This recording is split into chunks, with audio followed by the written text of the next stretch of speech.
అదొకటే కాదు. నెక్స్ట్ కొడాలి గారు ఏబీ ఒకటి ప్లే చేయండి.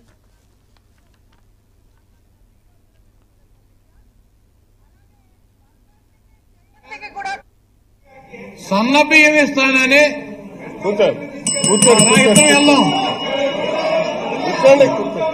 అధ్యక్ష సన్న బియ్యం ఇస్తామని అదే చెప్పేది కూర్చో.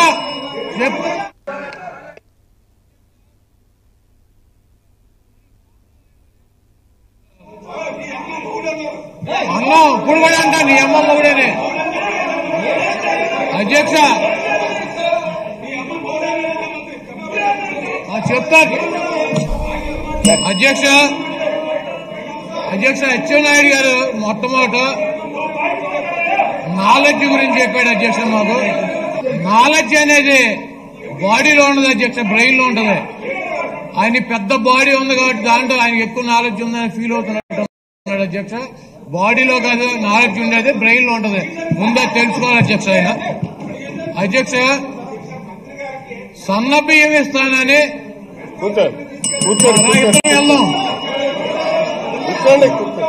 అధ్యక్ష సన్న బియ్యం ఇస్తామని రైట్.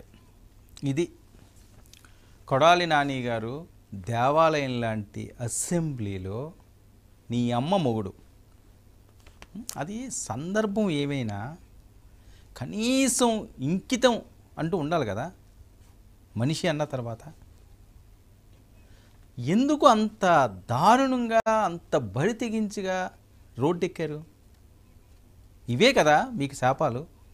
ఈరోజు ఇంత దారుణంగా ఓడిపోవడానికి, బయటకు వచ్చి ఫ్రీగా మాట్లాడలేకపోవడానికి కారణాలన్నీ కూడా ఇవే కదా. అసెంబ్లీలో నీ అమ్మ మొగుడు అంటే అసలు ఏమైనా అసలు రోడ్డు మీద కూడా మాట్లాడితే ఎవడన్నా సరే చెప్పు తీసుకుకొడతారు ఇలాంటి మాటలు.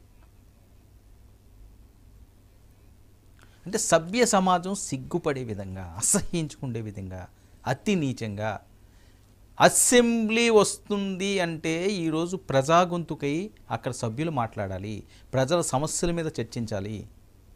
ఈరోజు ఎవరైనా మీ పిల్లల్ని ఒక కాసేపు 5th క్లాసో 6th క్లాసో 10th క్లాస్ పిల్లల్ని 10 నిమిషాలు అసెంబ్లీ చూడమనండి, భయపడి పారిపోతారు. అక్కడ ఏదో పెద్ద అల్లరి అయిపోతున్నదని, లేకపోతే వినలేక చెవులు మూసుకుంటారు. అసలు పేరెంట్సే పిల్లల్ని అసెంబ్లీకి చూపించే పరిస్థితి లేదు కదా. ఇదే ప్రజాస్వామ్యం మనకి, ఇదే రేపు జనరేషన్కి మనం ఇచ్చే మెసేజ్. అసెంబ్లీ సెషన్స్ అయ్యో వీళ్ళు దేని మీద మాట్లాడుతున్నారు, ఎలాంటి వాటి మీద చర్చ జరుగుతుంది, రాష్ట్రంలో ఉన్న అభివృద్ధి ఏంటి, లేకపోతే రాష్ట్రంలో ఉన్న లోపాలేంటి, వాటిని ఏ రకంగా వీళ్ళు చర్చిస్తున్నారు. మనం ఇంత కష్టపడి ఓటేసాం కదా, 5 సంవత్సరాలు వాళ్ళకి సింహాసనం అప్పచెప్పాం కదా, ఎక్కి కూర్చుని మా మీద ఎక్కని. మరి వాళ్ళు ఏం చేస్తున్నారని వీళ్ళు చూసే పరిస్థితి ఉంటుందా? ఎంత దారుణమైన టీఆర్పీ రేటింగ్స్ ఈరోజు అసెంబ్లీలో ఉన్నాయంటే చాలా దారుణమైన TRP ratings, the worst TRP ratings ఉన్నాయి అసెంబ్లీ సెషన్స్లో. మీరు చూసుకోండి, ఏ టీవీ ఛానల్ అన్నా ఏమన్నా చాలా తక్కువ కంపేరిటివ్. చిన్నవి షార్ట్స్ పెట్టో చిన్నవి ఏదో కిట్స్ చేస్తుంటే దానికి లక్షలు కోట్లు వ్యూస్ వస్తున్నాయి. అసెంబ్లీ అంటే ఎంత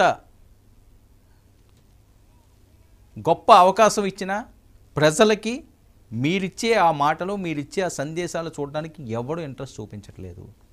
అంటే అక్కడే తెలిసిపోతుంది మనం దాన్ని దిగజార్చామని. దాన్ని దిగజార్చుతున్నాం. ఇది మంచి పరిణామం కాదు, మంచి పద్ధతి కాదు. పోలీస్ ఆఫీసర్ నా కొడుకు పోలీస్ ఆఫీసర్ అవ్వాలని కోరుకుంటాడు, ఒక ఐఏఎస్ కలెక్టర్ నా కొడుకు ఐఏఎస్ అవ్వాలని కోరుకుంటాడు, ఒక డాక్టర్ నా కొడుకు కావాలని కోరుకుంటారు. కానీ ఒక రాజకీయ నాయకుడు వారసత్వంగా వాళ్ళు బలవంతంగా రుద్దితే వెళ్తాడేమో తప్పించి వాళ్ళైతే అంత ఇంట్రెస్ట్ చూపించరాడు. తెలివైనోడు అయితే మాత్రం నేను రాను అని చెప్తాడు. నువ్వు రాజకీయ నాయకుడు అవ్వాలని మన పిల్లలతో మనమే చెప్పలేని దుస్థితిలో ఉన్నాం. అంత తక్కువ. ఇన్ని కోట్ల మందిని ఏలే అవకాశం ఉన్న ఆ కుర్చీని మనం వద్దు అనుకుంటున్నామంటే, అటువైపు చూడొద్దు అనుకుంటున్నామంటే, అటువైపు బెల్లొద్దు అనుకుంటున్నామంటే, ఆ మాట వినొద్దు అనుకుంటున్నామంటే ఎలాంటి దుస్థితిలో ఈరోజు మనం ఉన్నాం ఒక్కసారి గమనించాలి కదా. అసెంబ్లీలో మనం మాట్లాడి నీ అమ్మ నీ అక్క అని మాట్లాడి ఇంటికి వెళితే అదే అమ్మ అదే అక్క కనిపిస్తే మీకేం అనిపించట్లేదా? సిగ్గుగా లేదా? తప్పు చేసేమన్నా ఆవేదన లేదా?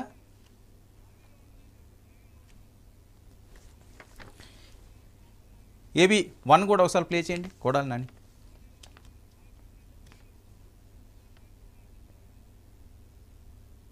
బట్టబుర్ర అయ్యన్ పాత్రుడు గాడు భారతం అంటే వెళ్ళి హాస్పిటల్లో చూపించాలంట.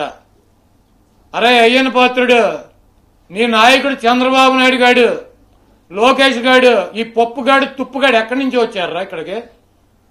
ఉండేది హైదరాబాద్ ఎర్రగడ్డ మెంటల్ హాస్పిటల్ అక్కడే ఉంటుంది, పెద్ద హాస్పిటల్. అందుకే నా కొడుకులు పిచ్చి పిచ్చికి ఇక్కడ రోడ్ల మీద తిరగగానే భువనేశ్వర్ గారు తీసుకెళ్లి అక్కడ హాస్పిటల్లో ట్రీట్మెంట్ చేయించి మళ్ళీ 4 రోజులకి ఇక్కడ పంపుద్ది పిచ్చి నా కొడుకులు అక్కడ ఆవిడ భరించలేక. ఇక్కడికి వచ్చే పిచ్చి కుక్కలాగా మొరిగి మళ్ళీ 4 రోజులైనాక అక్కడ పోతారు. మళ్ళీ ఆవిడ తీసుకెళ్లి ఆ ఎర్రగడ్డ మెంటల్ హాస్పిటల్ ఈ పిచ్చనావులు ట్రీట్మెంట్ చేయించడం, మళ్ళీ వీళ్ళని తీసుకొచ్చి ఇక్కడికి వదలటం. వీడు వాళ్ళ తమ్ముడికి ఎక్కించినట్టు పిచ్చి ఇక్కడ తెలుగుదేశం పార్టీ పిచ్చి వాళ్ళందరికీ పిచ్చి ఎక్కిస్తాం. వీడు తమ్ముడు తమ్ముడు అని చెప్పి ఈ పిచ్చి ఉన్నటువంటి ఇది అందులో ఏదైనా వాళ్ళు ఏదైనా తప్పుగా మాట్లాడారు లేకపోతే ఇంకొకటి అన్నారు అంటే ఇది కరెక్ట్ కాదు, ఇదిగో మా దగ్గర ఈ ఆధారాలు ఉన్నాయి, ఇదిగో ఇది నిజం అని చెప్పకుండా పిచ్చి కుక్కలు పిచ్చి నా కొడుకులు. మీరు ఎక్కడి నుంచి వచ్చారు? అదే తెలుగుదేశం పార్టీ కదా. సరే అది ఎన్టీఆర్ గారు ఉండనివ్వండి, చంద్రబాబు నాయుడు గారు ఉండనివ్వండి, రేపు ఇంకొక ఎక్స్ ఉండనివ్వండి, వై ఉండనివ్వండి, మీ పార్టీ ఎక్కడి నుంచి వచ్చింది? మీ జెండా అజెండా ఎక్కడి నుంచి పుట్టింది? అదే పార్టీలోని కదా. సరే విభేదాలు వస్తాయి, సొంత కుటుంబంలోనే వస్తాయి, అన్న దబ్బుల మధ్య రక్త సంబంధం ఉన్న వాళ్ళ మధ్య వస్తాయి, విభేదాలు వస్తాయి, గొడవలు వస్తాయి. కానీ ఇంత దారుణంగా మాట్లాడుకుంటారా? ఓకే, చూసుకోవడం మానేస్తారు, నచ్చలేదనుకో మాట్లాడడం మానేయండి. నచ్చకపోతే బెరితెగించి మాట్లాడతామన్న ఈ థియరీ ఏంటి? ఎక్కడ చదివారు అసలు? ఏ స్కూల్లో చదివారు? ఏ యూనివర్సిటీ పట్టాలు ఇవి? ఎక్కడ నేర్పారు ఇవి? ఇది ప్రజలు అంటున్నారు, అందుకే ఈ శిక్ష వేశారు అని. ప్రజల మాటలు ఇవన్నీ కూడా. ఎందుకు ఇంత దారుణంగా ఓడిపోయారు అన్నది ఒక్కసారి రివైండ్ చేసుకుంటే మీ తప్పులు మీకు తెలియదా? ఎవరో చెప్పనవసరం లేదు, అది మీకు తెలుసు. కానీ మేకపోతే గాంభీర్యం కదా, తప్పదు. కొమ్ములు విరాలి, కాలర్ ఎగరేయాలి, లేకపోతే నలుగురిలో షేమ్ అయిపోతాం, వాళ్ళు ఏమైనా అనేసుకుంటారు. కానీ ఇంటర్నల్గా ఒకటి గుచ్చేస్తుంటుంది, మొత్తం అది పడుకోబెడుతుంది. కంటి మీద కునుకు కూడా రానివ్వదు. ఎందుకురా బాబు ఎంత చేసాము ఈరోజు, ఎందుకు అండర్ గ్రౌండ్లో పాడిపోవాల్సి వచ్చింది, ఎందుకు ఊర్లో వదలాల్సి వచ్చింది ప్రశాంతంగా ఉన్న జీవితాన్ని అని. పిచ్చి కుక్కలు అవి ఇవి నీ అమ్మ మొగుడు, ఇంకా చాలా ఉన్నాయండి. అవన్నీ చెప్పలేము, సరిపోదు మనకి, అసలు టైమే సరిపోదు. రోజా గారు అవనియండి, ఈయన అవనియండి, లేకపోతే ఇంకొకరు అవనియండి, వీళ్ళు మాట్లాడిన మాటలు అలాగే ఎన్ని సీరియల్ అన్నది తీయచ్చు, కొన్ని 100 ఎపిసోడ్లు అవుతాయి. ఒక్కొక్క ఎపిసోడ్ మీద వర్ణించుకుంటూ వెళ్తాను. వాళ్ళకు ఉండాలి అది.